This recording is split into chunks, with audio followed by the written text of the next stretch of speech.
Alright everybody, spur of the moment update video. I'm trying to get some stuff done today, and it's going to be on this tank. The tank now known formerly as my African tank. I've really got to stop calling it that because it's not anymore. You can see there's not a whole lot of activity going on in there, just a lot of algae growing. So I've moved everybody out that's being moved out. I decided to leave my black ghost knife fish in there. I have my reasons, I'll get into that later. Everybody else is now in their new home except for a few of the otocinclids that are in here. And there's at least one, maybe two of the little dwarf frogs that are still in here, and those are fine, they can all stay in here. So what I've decided to do, instead of just completely tearing this tank down and sort of refurbishing it and starting over, based on this, I'm going to leave it pretty much alone. Obviously getting in there and doing a good thorough cleaning with that black ghost knife fish, I can lower the water level fairly significantly, and while it's low I can spritz everything down with some hydrogen peroxide. Again, don't recommend using hydrogen peroxide unless you really know what you're doing, especially with very sensitive fish like the black ghost knife fish that's in there. But I will be very careful. I know what I'm doing. I've had my mistakes in the past and I learned from them. Hydrogen peroxide is a very useful product if you know what you're doing with it. At any rate, I'm going to do a big cleaning in there. I'm going to get the glass cleaned up. I'm also going to remove all the floating vegetation because that's got cyanobacteria all over it, so I may as well just get it out of the tank. I'm really going to groom back this big mass. That's a combination of a temple plant that's growing up from the back and some java fern that is actually rooted to that piece of wood. So I'm probably just going to cut the temple plant back and then leave the java attached to it. And then what we are going to do with this tank is we are going to take this guy right here, this T-bar cichlid. Is growing like a weed. He is just getting so big so quickly. I knew he had to come out of this tank. This is only a 20-gallon long, so it was only a matter of time anyway. And what I decided to do is I'm just going to reestablish my former African tank as a South American tank. And I know the T-bar is technically a Central American, but I'm not one that's real big on true biotopes. It's just too limiting, and I'm just not that worried about it. But it is going to have a Central South American feel to it. I'm going to put some of these glow Light Tetras in there along with it. The angelfish are not going. They're only being grown out in here a little bit, and then they're going to end up in my angelfish tank.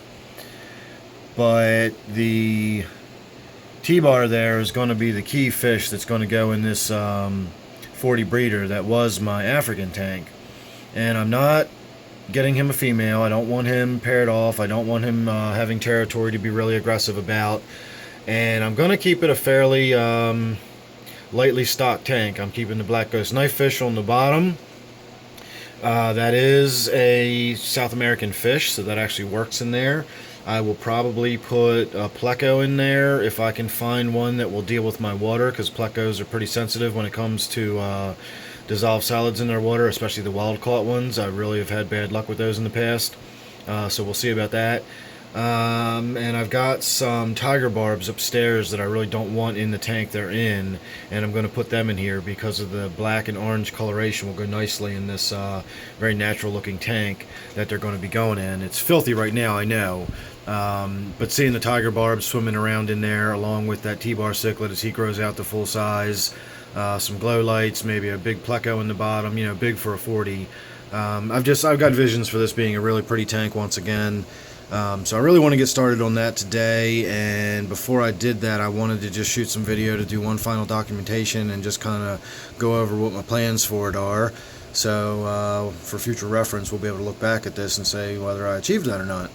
So look forward to a lot of updates coming. I told you all a long time ago, go ahead and subscribe because I will be doing a lot of updates. A lot of changes are happening now that I've got that 125 and got this tank emptied. It's just, that was the first domino, and now just things are going to start moving.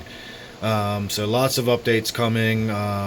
Just go ahead, subscribe now, save yourself the trouble, and you will get the notifications when I upload new videos. I'm planning on doing at least one or two more today alone, and I've said that before. I go in sort of fits and starts. I'll do several videos in a day, and then I'll go several days without doing anything. So if you're subscribed, you don't have to worry about missing anything at all.